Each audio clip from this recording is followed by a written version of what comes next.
He checked the security camera to see who was knocking in the middle of the night. The footage showed himself, standing outside the door and staring directly into the lens. I lived alone. No neighbors, no noisy friends, just a quiet apartment on the outskirts of Boston. The rent was reasonable, the street peaceful, and I had finally found a place where I could focus on my work as a freelance data analyst without distractions. In this house, I felt safe, until that night. It was a Tuesday in late October. Rain pattered against my windows, and the occasional gust of wind made the old building creak. I had fallen asleep on the couch while reviewing code for a client project due the following week. The digital clock on my entertainment center showed 2:47 when I jolted awake to the sound of a dull knock. Someone was at the door. At first, I thought I had dreamed it. Who would visit at this hour? But then it came again, 3 measured knocks, deliberate and patient. I slowly rose from the couch, careful not to make noise. My heart pounded so loudly I was certain it could be heard through the walls. I grabbed my phone from the coffee table and opened the app connected to the security camera I had installed in the hallway just a month earlier, a precaution after a series of break-ins had been reported in the neighborhood. The image loaded, pixel by pixel. On the screen stood a figure. Tall, motionless, staring directly into the camera. I zoomed in on the image, and an icy terror froze me in place. It was me. The person standing outside my door looked exactly like me. The same features, the same clothes, a gray Northwestern University hoodie and black sweatpants I had changed into after work, even the small scar above my right eyebrow from a childhood accident. I couldn't breathe. A primal fear paralyzed my entire body. This wasn't possible. I frantically checked the time stamp on the footage, 2:47 a.m., October 23, 2023. Live. The figure suddenly tilted its head to the side, as if listening. Then, it stepped forward and disappeared from the frame. I remained frozen in place. The door. I hadn't locked it when I came home, too exhausted from a 14-hour workday. In that same moment, the handle slowly turned. I lunged forward, slammed the deadbolt shut, and stumbled backward. For several seconds, silence. And then came a soft, almost familiar laugh. My laugh. "Who are you?" I managed to call out, my voice cracking. Silence answered. I pressed my ear against the door but heard nothing. After 10 minutes of standing there, barely breathing, I gathered the courage to check the security feed again. The hallway was empty. I didn't sleep until dawn broke through my blinds. Only then, with the comforting sounds of early commuters and the neighborhood coming to life, did I allow myself to collapse into a fitful sleep on the couch, the baseball bat I had retrieved from my closet clutched tightly in my hands. When I woke around noon, my first action was to check the camera recordings from the previous night. I scrolled through the timeline, finding the 2:47 a.m. mark. The footage showed an empty hallway. No one. As if I had imagined everything. But I knew what I saw. The memory was too vivid, too detailed to have been a dream or hallucination. I called in sick to my remote meetings that day, claiming a stomach virus. In reality, I spent hours reviewing the security footage, frame by frame, looking for any glitch or sign of tampering. My background in data analytics made me methodical, searching for patterns or anomalies in the digital timestamps. Nothing. The system showed no signs of manipulation. By evening, rational thoughts began to return. Perhaps I had experienced a particularly vivid episode of sleep paralysis. I'd read about the phenomenon, hallucinations upon waking, often involving a sense of a presence or doppelganger. The explanation didn't completely satisfy me, but it was better than the alternative. I ordered takeout from the Chinese place down the street and tried to distract myself with work. But throughout the day, I couldn't shake the sensation of being watched.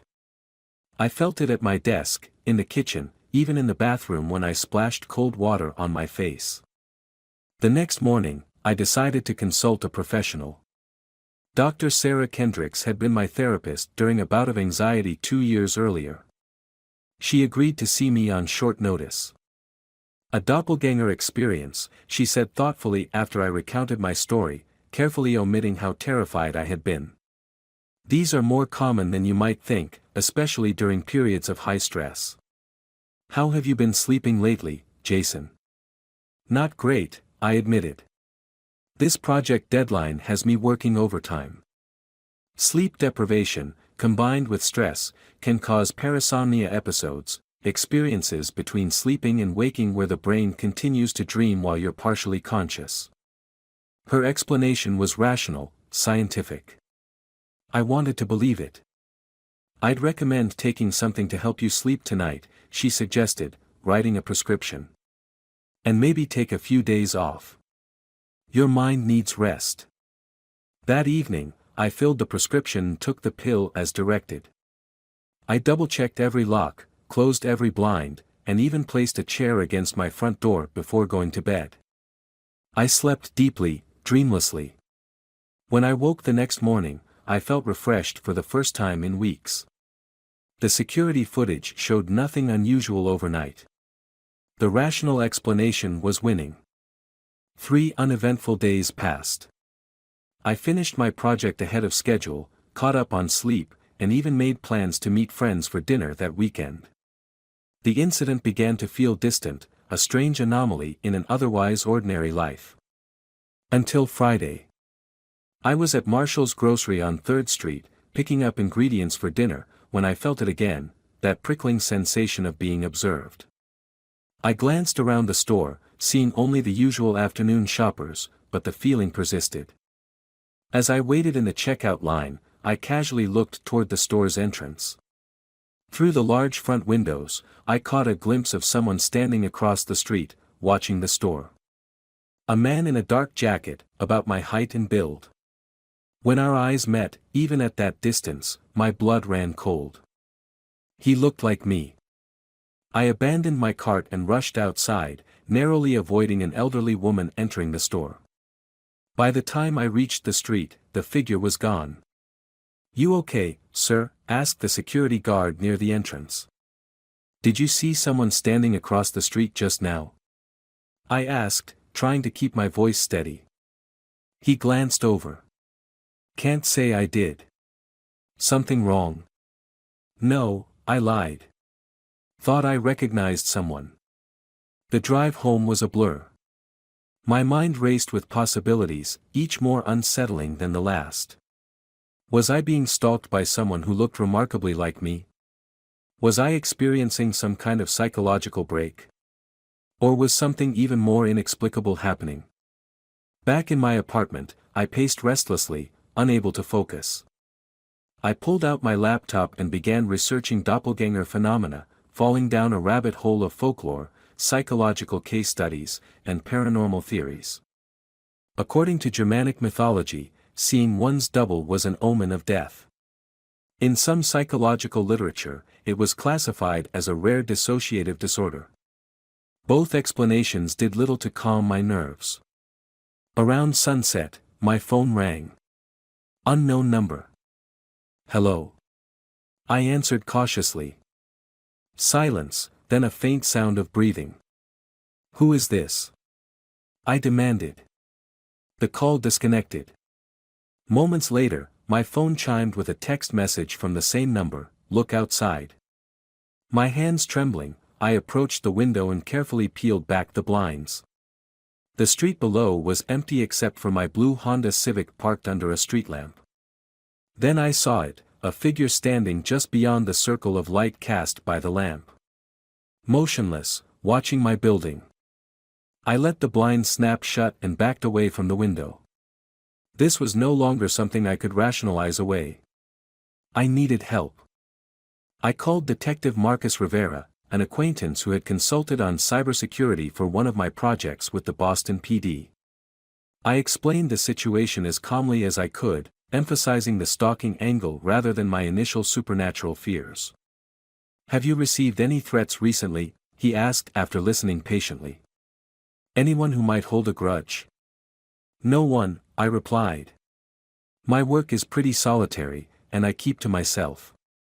What about the security footage from your building? You mentioned it didn't show anything that first night.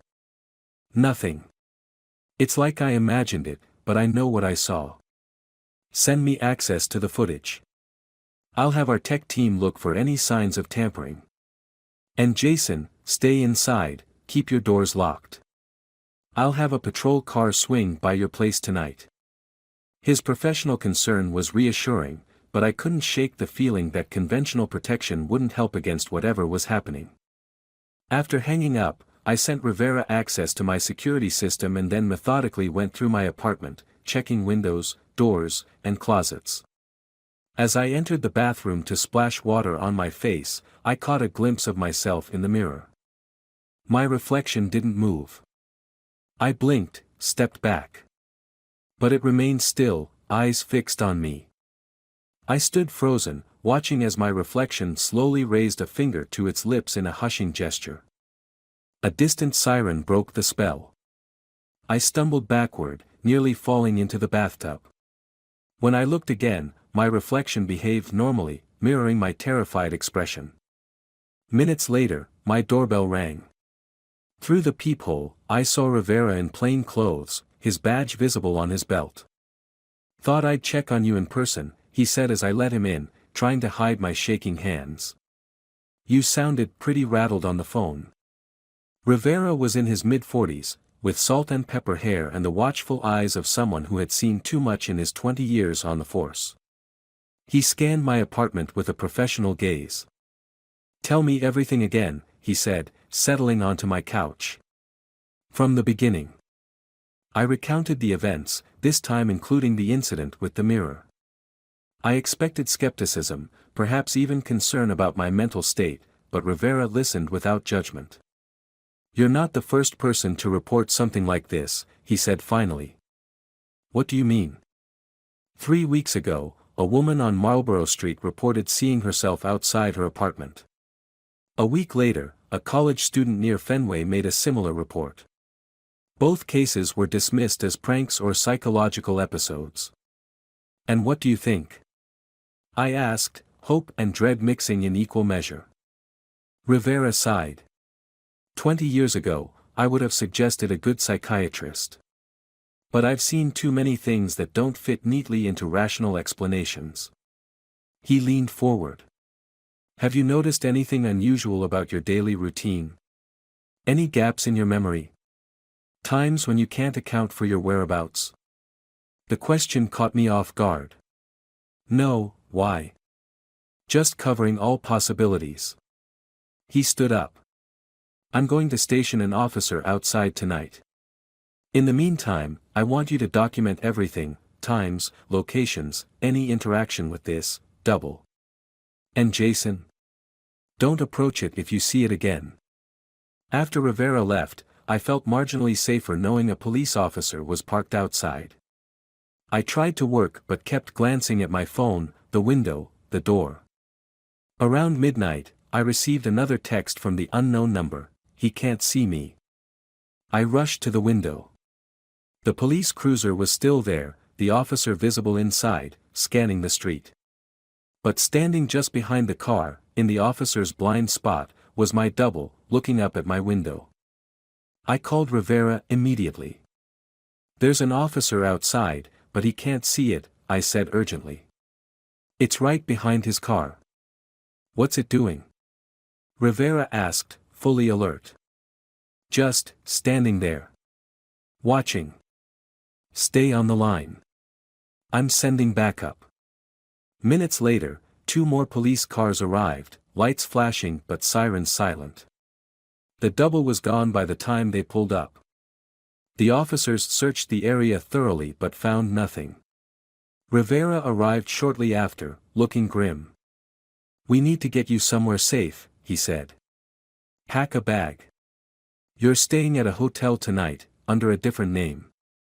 The Hampton Inn on Cambridge Street felt anonymous and secure. Rivera checked me in under the name Michael Ramirez and made sure the room had no exterior windows, just a view of the interior courtyard. Get some rest, he advised. I'll pick you up in the morning. We'll figure this out. But sleep proved elusive. Every noise in the hallway, every shadow cast by the courtyard lights had me sitting upright, heart racing. Around 3 a.m., exhaustion finally won. I dreamed I was standing in a long corridor of mirrors, each reflecting a slightly different version of myself. At the end of the corridor stood my double, but unlike the reflections, it could move independently, walking toward me with measured steps. "Who are you?" I asked in the dream. It smiled with my face. "You already know." I woke gasping for air, the hotel room bathed in the gray light of early dawn.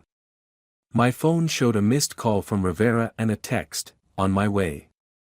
New developments. He arrived as I was checking out, his expression grave. "What happened?" I asked as we walked to his unmarked car. "The officer stationed outside your apartment reported something strange around 4 a.m. He saw someone matching your description enter the building. Thinking you had returned home, he followed to check on you." A chill ran down my spine. "And?" The figure disappeared in the stairwell. "We searched your apartment, the building, nothing." Rivera drove through the morning traffic, unusually quiet. "There's more, isn't there?" I pressed. He nodded slowly. "We reviewed your security footage. The night camera shows your double clearly now, standing outside your door at 2:47 a.m. that first night." He paused. "And it shows something else, you, opening the door from the inside." "That's impossible," I insisted. "I was inside, alone. I saw it on the camera, then locked the door. The timestamp on the footage matches your story exactly, 2:47 a.m. But it shows a different sequence of events." My mind reeled. Someone tampered with it. "Maybe," Rivera conceded. "Or maybe there's something else going on. Something beyond conventional explanation." We drove to the police station where Rivera had set up a small conference room. On a laptop, he showed me the footage. There I was, opening my apartment door at 2:47 a.m. Standing outside was, me.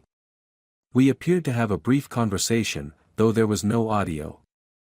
Then both versions of me entered the apartment, and the door closed.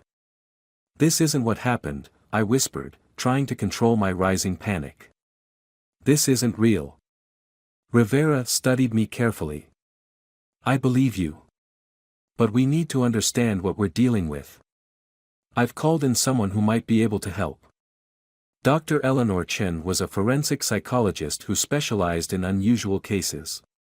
With her sleek bob and penetrating gaze, she carried an air of someone who had seen the inexplicable and remained unruffled. "Fascinating," she said after reviewing all the evidence and listening to my account. "Mr. Harris, have you ever heard of bilocation? Like the Catholic saints?" I asked, recalling obscure religious stories. She smiled. "Those are the most famous examples, yes. The phenomenon of appearing in two places simultaneously has been documented across cultures and eras.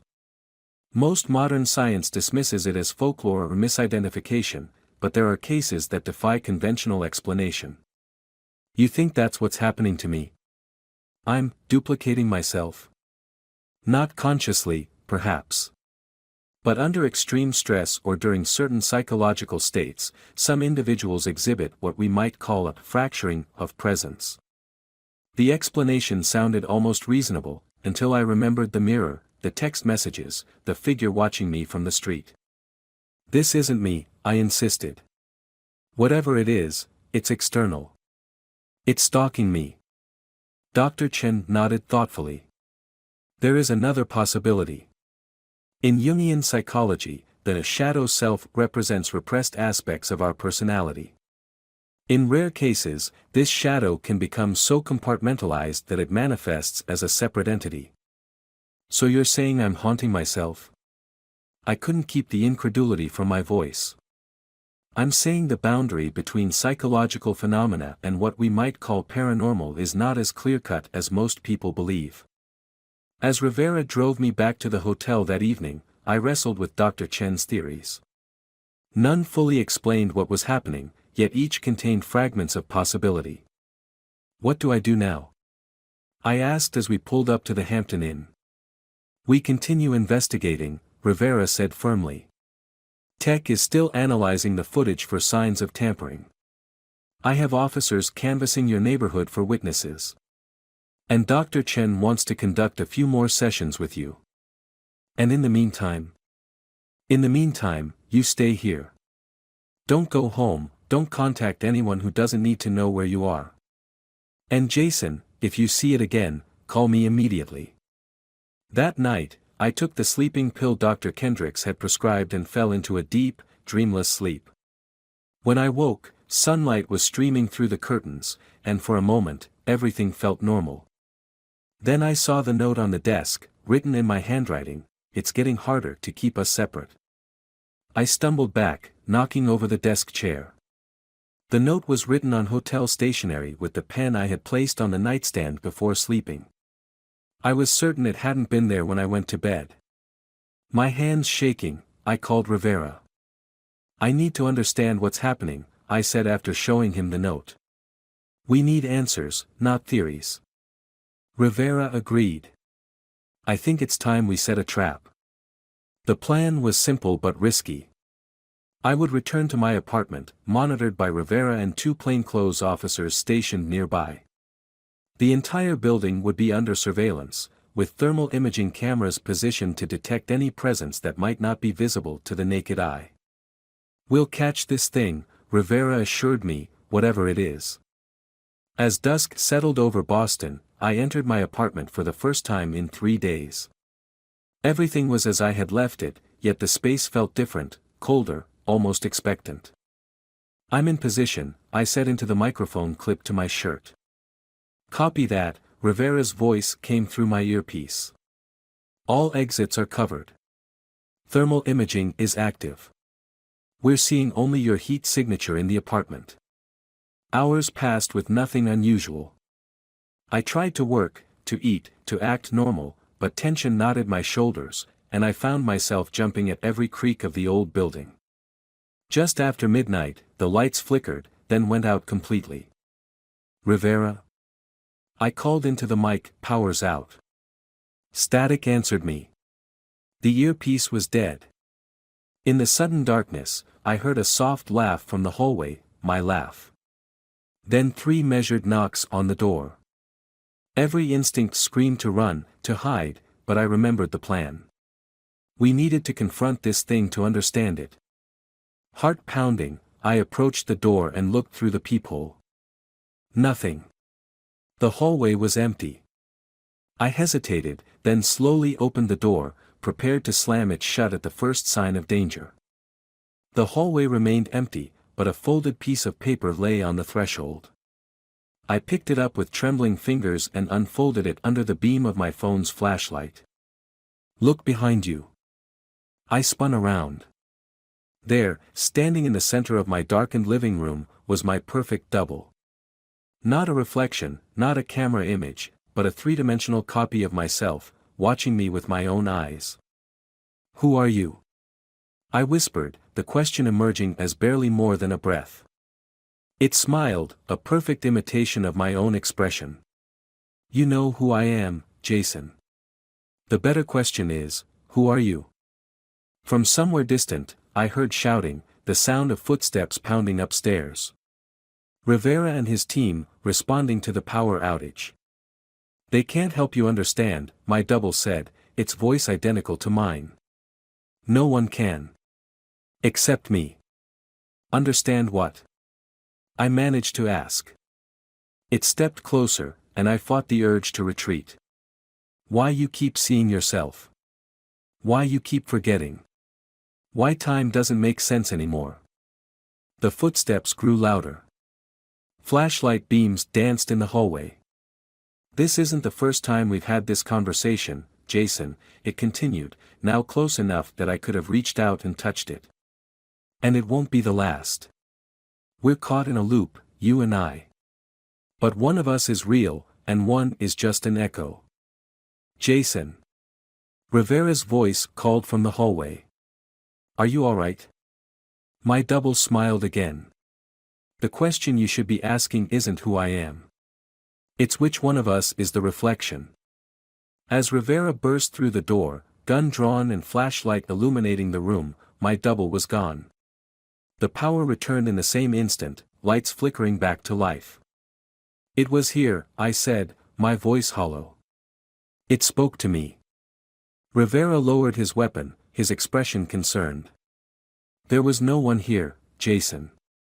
We had thermal imaging on the entire time. The only heat signature in this apartment was yours. That's not possible. I saw it, I heard it. Rivera guided me to the couch, his manner gentle but worried. What did it say to you?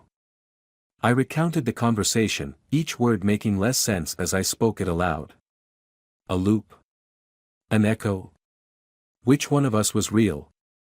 I think you need rest, Rivera said finally. We'll continue tomorrow.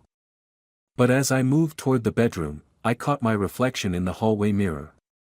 For just an instant, I thought I saw it smile at me, independent of my own expression. Who had knocked on my door that first night? And who was now looking back at me from the mirror? The boundary between reality and imagination, between self and other, had never felt so fragile. As I stared into my own reflected eyes, one question echoed in my mind: was I the hunter or the hunted? The original or the copy? The self or the shadow? And in the depths of that question lived the true terror, the possibility that, in the end, there might be no difference at all.